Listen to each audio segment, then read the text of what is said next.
আর বামফ্রন্ট তো মূলত একটা ক্যাডার বেসড পার্টি। সদস্যদের থেকে অর্থ সংগ্রহ করে তাদেরই দিব্যি চলে যেত।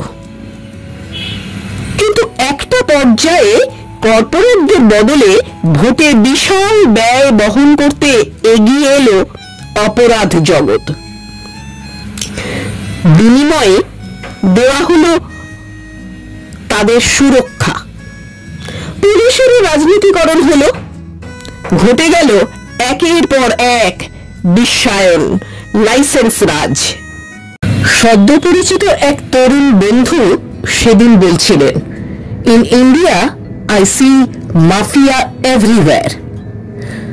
কথাটা এখন মনে পড়ল।